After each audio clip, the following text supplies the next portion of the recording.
Donc, je lui laisse la parole en m'excusant du petit retard que nous avons déjà maintenant. Vous êtes plus qu'excusé. C'est moi qui vous remercie d'avoir bien voulu me convier à être parmi vous. C'est un plaisir et réellement un honneur. Donc, le sujet qui m'a été demandé de traiter était de savoir s'il est envisageable de prévenir les récidives du cancer de la prostate.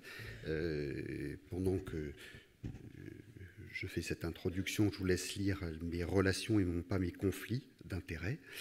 Et d'emblée, il est nécessaire de définir la situation de récidive du cancer de la prostate. C'est donc une situation où il y a un cancer qui était accessible à un traitement curatif et où, après l'application de ce traitement à visée curative, eh bien, il persiste des cellules cancéreuses. Cette définition faite, finalement, donc, récidive du cancer après traitement à visée curative permet de distinguer deux grandes situations. La première situation est effectivement la situation que l'on s'entendait à traiter, c'est-à-dire que le cancer qui a été traité était réellement accessible à un traitement curatif, autrement dit, n'était pas d'extension déjà avancée. Et alors, il y a deux grandes situations qui peuvent expliquer la récidive. La première est l'application d'un traitement non conforme. Il faut bien admettre que cela peut arriver. Et d'emblée, on peut dégager certaines pistes qui sont, à mon avis, très importantes et pour lesquelles votre association ne peut être que motrice. C'est de promouvoir l'évaluation des soins, parce que c'est un domaine qui pêche généralement en France, où les médecins regardent peu, soignants général, je suis médecin donc je ne peux parler que pour ma chapelle, on pêche par un défaut d'évaluation de leur propre pratique. Et donc les deux temps, c'est d'abord le processus décisionnel qui a amené au choix du traitement, donc la réunion de concertation pluridisciplinaire, et puis l'exécution du traitement. Le deuxième terme, c'est la promotion de la pertinence des soins. Ce terme, vous l'avez probablement déjà entendu, puisqu'il est souvent prononcé par les autorités de tutelle, mais pour l'instant, finalement, il est assez vague et c'est en fait le cœur de notre métier et c'est l'élément sur lequel on peut certainement le plus porter nos efforts pour améliorer la situation, puisque c'est le soin ni trop peu, ni mal. Et effectivement, quand on a parlé préalablement de la place de la surveillance active, vous voyez que le trop peut aussi nuire. Et donc, cela se traduit, ce qu'Olivier Cusneau a montré aussi finalement sur la diapositive, où vous voyez l'hétérogénéité de la situation sur le territoire national, et pour ce qui est concerné la diapositive, sur l'hexagone, mais la France est plus qu'un hexagone, finalement, cette pertinence des soins pourrait aussi aider à homogénéiser les pratiques et la qualité des pratiques sur le territoire national. Ça, c'était au cas où le traitement appliqué n'était pas conforme, expliquant la récidive. Mais il est aussi des situations où finalement le traitement a été tout à fait conforme, mais où la tumeur était résistante au traitement appliqué. Et effectivement, on pense surtout à la radiothérapie, puisque, à ma connaissance, il n'y a pas de tumeur qui résiste au coup de bistouri. Mais en revanche, il y a effectivement des tumeurs qui ont une sensibilité plus ou moins significative à la radiothérapie. Et une des pistes est bien sûr d'identifier, de développer des outils prédictifs de réponse à un traitement. C'est en fait un pléonasme, parce que les facteurs prédictifs, c'est deux réponses à un mécanisme thérapeutique. Donc aujourd'hui, pour autant que je sois informé, nous ne disposons pas de ces éléments-là, donc on a peu de moyens d'évaluer l'efficacité préférentielle d'un traitement à l'autre en conditions curatives. Ça, c'est si la tumeur initiale est effectivement accessible au traitement curatif. Mais on peut aussi envisager la situation où la tumeur, contrairement à ce qu'on croyait, n'était pas d'emblée accessible à ce traitement curatif. Et ça répond en fait à la situation où l'évaluation initiale de l'extension tumorale était défectueuse, d'où la nécessité, là encore, d'une meilleure évaluation de l'extension qui est malheureusement faillible. Donc, quelle que soit la situation qui se présentait, au total, la récidive du cancer après un traitement à visée curative, finalement, c'est deux choses, soit des cellules qui ont échappé au traitement initial ou des cellules qui étaient métastatiques avant l'application du traitement initial. Et ça donne la notion, en fait, de ces niches tumorales dites dormantes.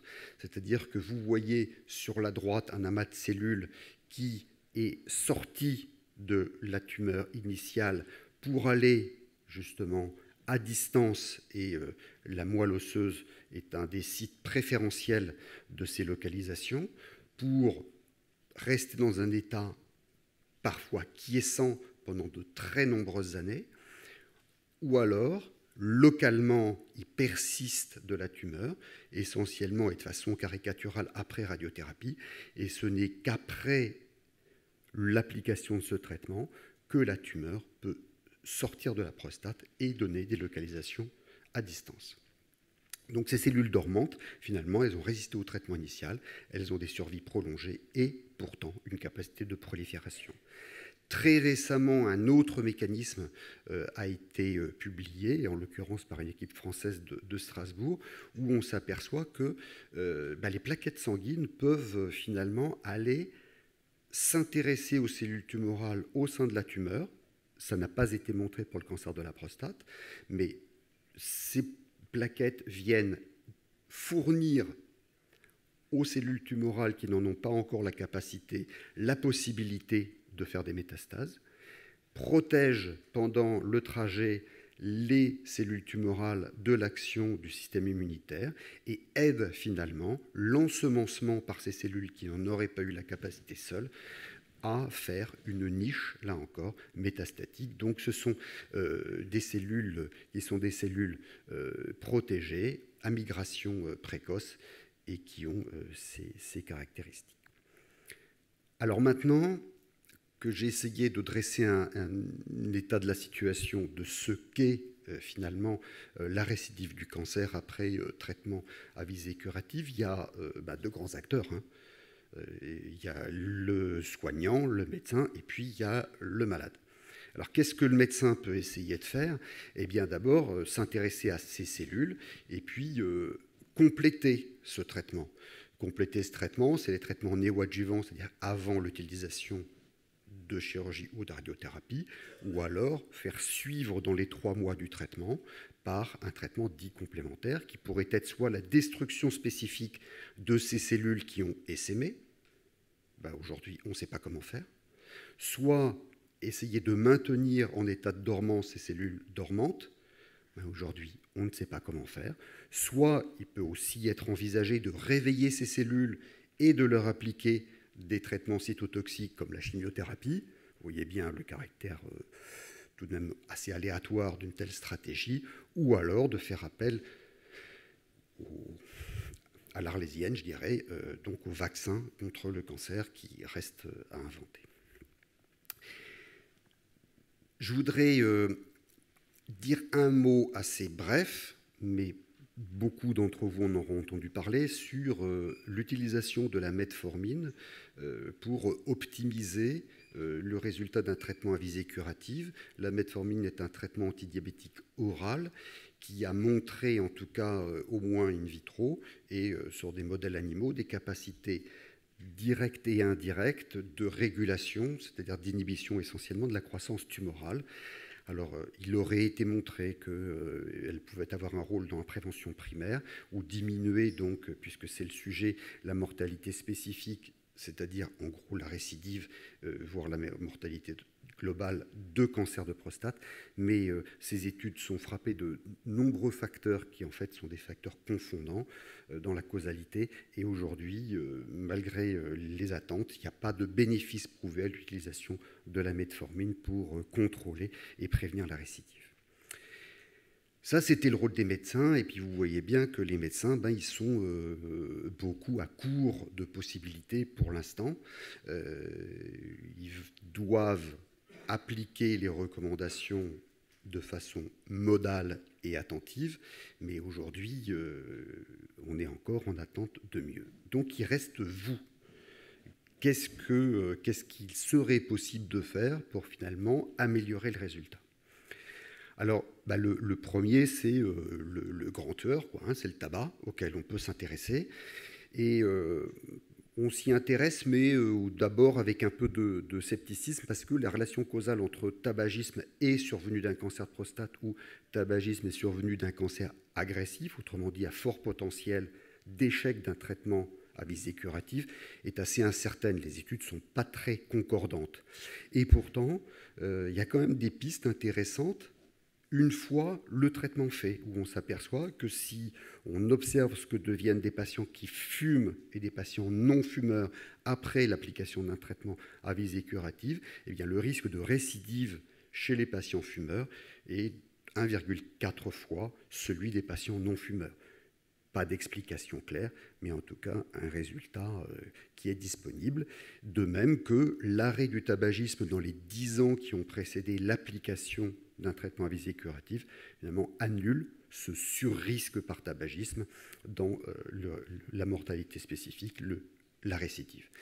Autrement dit, même si effectivement on n'a pas vraiment de roc sur lequel s'appuyer, il y a quand même des arguments intéressant pour suggérer une lutte contre le tabagisme aussi par la NAMACAP, mais vous voyez bien que c'est une mesure de santé publique globale, mais dans cette situation aussi.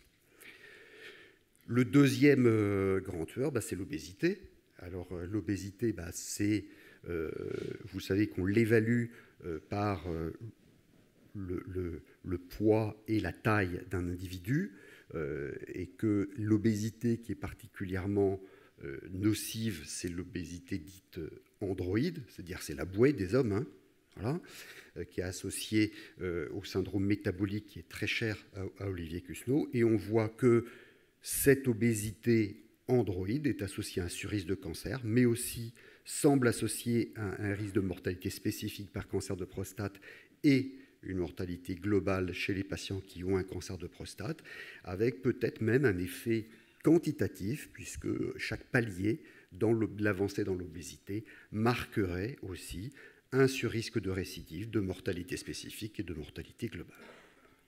Alors, là encore, on a très envie d'y croire, mais il y a beaucoup de facteurs confondants, parce que finalement, chez les patients obèses, et là encore, c'est passé très vite sur une des diapositives que nous a montré Olivier Cusneau, mais on n'a pas les mêmes outils d'appréciation de la situation, probablement un retard diagnostique, probablement moins de traitements curatifs qui sont proposés, et puis surtout, on n'a pas d'études qui nous auront dit quand l'obésité est péjorative. Est-ce que c'est finalement une obésité précoce, puisque la carcinogénèse, c'est une affaire de temps. Donc, quand il faudrait limiter cette obésité, il n'y a pas d'études interventionnelles où on ait fait maigrir des patients pour savoir si ça apportait quelque chose. Et il n'y a pas d'études combinées avec l'alimentation. Autrement dit, pour quelles raisons le patient est obèse. Donc, il n'y a pas de bénéfice prouvé à un amaigrissement, mais à la lumière de ce que je vous ai dit pour le tabagisme, même si on n'a pas un roc sur lequel construire, il paraît quand même évident qu'il y a un bénéfice global à maintenir un poids standard pour tous les patients, y compris dans cette situation post-traitement curatif. Directement lié à l'obésité, c'est la nutrition, et avant tout les suppléments alimentaires. Et effectivement, je cesse de rappeler à tous les étudiants plus ou moins jeunes que je côtoie que nombre de leurs patients prennent des compléments alimentaires. En l'occurrence, dans le cadre du cancer de prostate, il a été montré à plusieurs reprises en Europe que c'était de 40 jusqu'à 87% des patients qui avaient des compléments alimentaires, donc pratiquement 2 compléments alimentaires quotidiens. Et 1 sur 3 est persuadé que ces compléments vont l'aider à ne pas être en situation de récidive après traitement curatif. Et en fait, d'emblée, vous voyez la difficulté d'appréhension de cette situation, puisque les consommations de compléments alimentaires sont corrélées finalement à une hygiène de vie. C'est la consommation de fruits et légumes et puis l'absence de surpoids. Donc on se mord la queue. Il n'y a pas de bénéfice prouvé, bien sûr, à l'utilisation de compléments alimentaires, mais chose qu'il ne faut pas oublier, c'est qu'il n'y a aucune innocuité qui soit prouvée non plus. Cela ne signifie pas qu'il ne faut pas, mais en tout cas, ça signifie, comme d'habitude, que tant qu'on ne sait pas, on ne sait pas ni le bénéfice, ni la nocivité, donc prudence. Il y a ensuite cette notion, une fois encore dans un contexte de maladie inflammatoire, d'inflammation, de nourriture dite pro-inflammatoire. Alors, il y a la possibilité, en analysant le régime d'un individu, d'identifier des aliments qui ont tendance à augmenter l'inflammation. Et cet index pro-inflammatoire nutritionnel, quand finalement on le pondère avec la quantité de nourriture ingérée par l'individu, il a été montré qu'il serait associé au risque de développer le cancer de prostate et au risque de développer un cancer agressif, ce qui malgré tout reste corrélé au risque d'avoir un échec du traitement à visée curative. Mais il n'y a aucune confirmation de cette étude unique. Il n'y a pas d'étude interventionnelle qui aurait été intéressante en prônant un régime pro-inflammatoire ou totalement dépourvu d'éléments inflammatoires. Et le mécanisme reste supposé, mais pour l'instant pas connu. Est-ce que c'est, comme on en a très longtemps parlé, un effet direct ?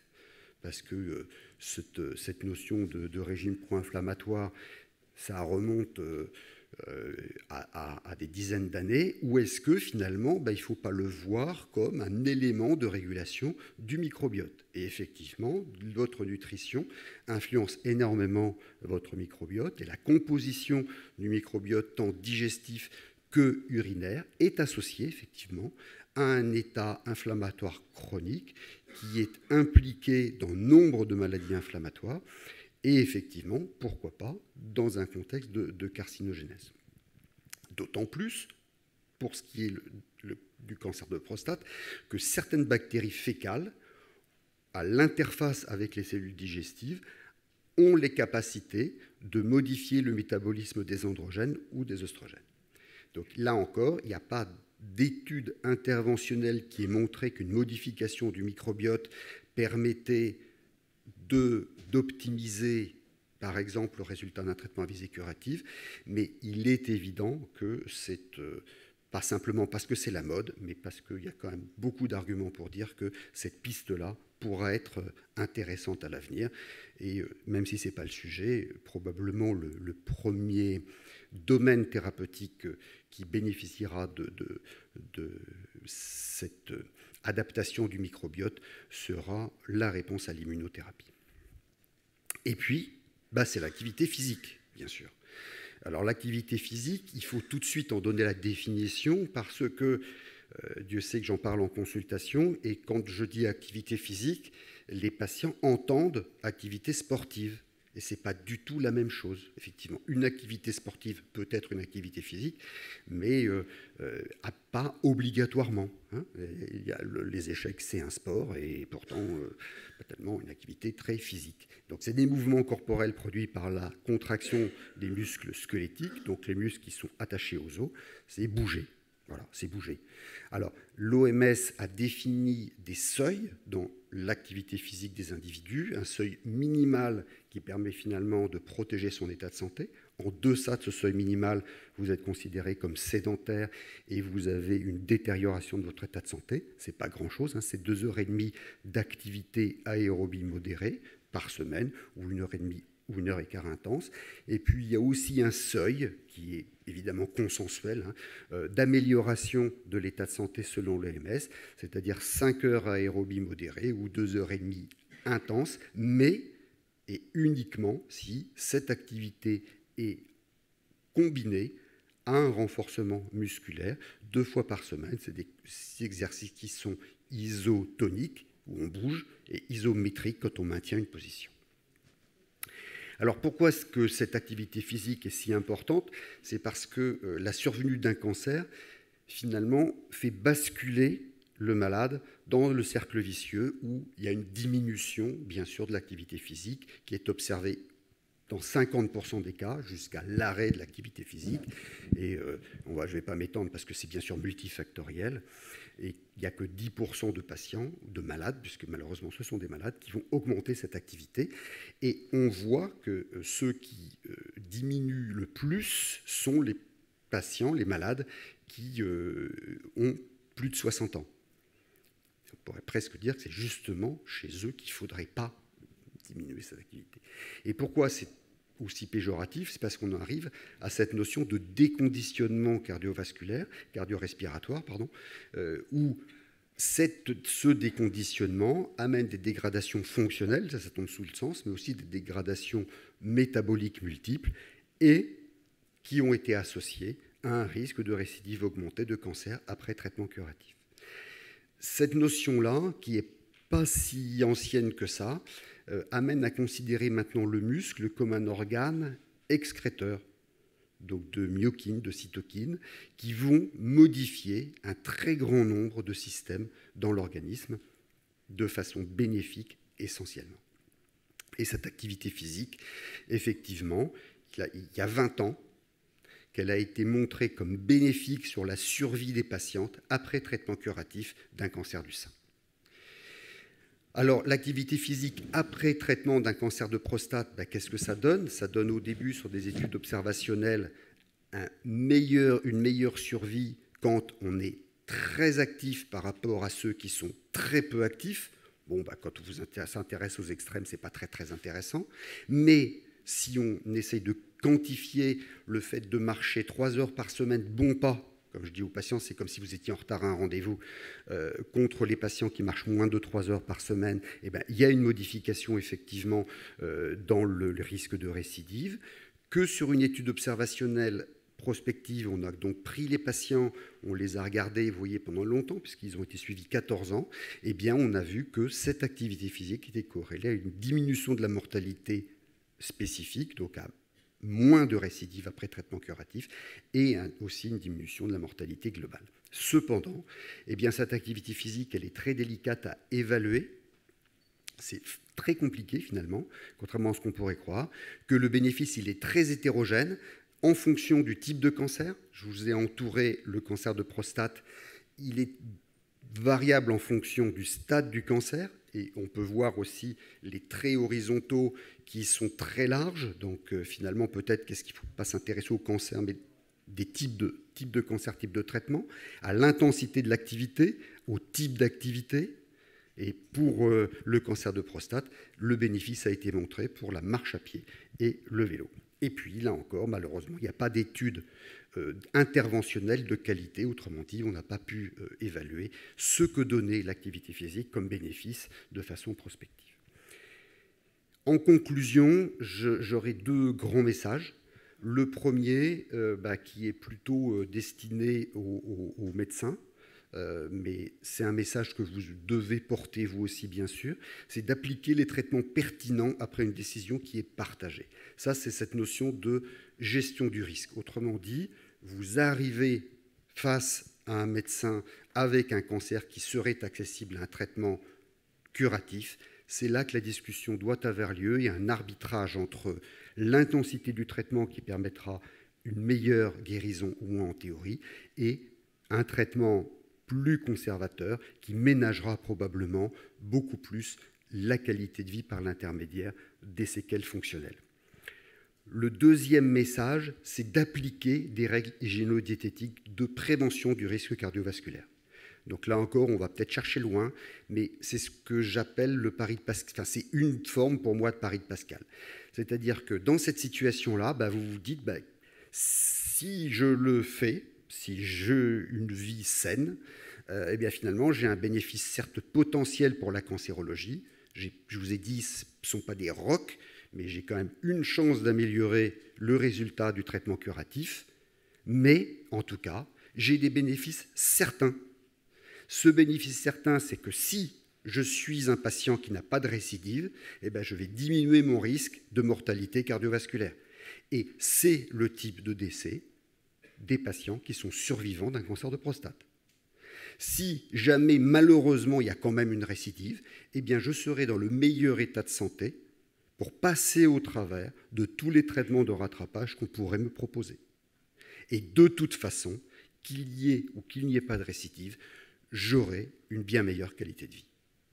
Donc je vous rappelle, l'arrêt du tabac, l'alimentation équilibrée sans en faire trop, l'activité physique et le renforcement musculaire. Et raison pour laquelle je remercie beaucoup l'ANAMACAP d'être partenaire de l'action de l'Association française d'urologie qui promeut donc l'ascension non pas sportive, mais chacun à son rythme du Ventoux, avec pour objectif donc de faire parler du cancer de prostate et que ce soit une maladie qu'on comprenne mieux et qu'on maîtrise mieux. Merci beaucoup de votre attention.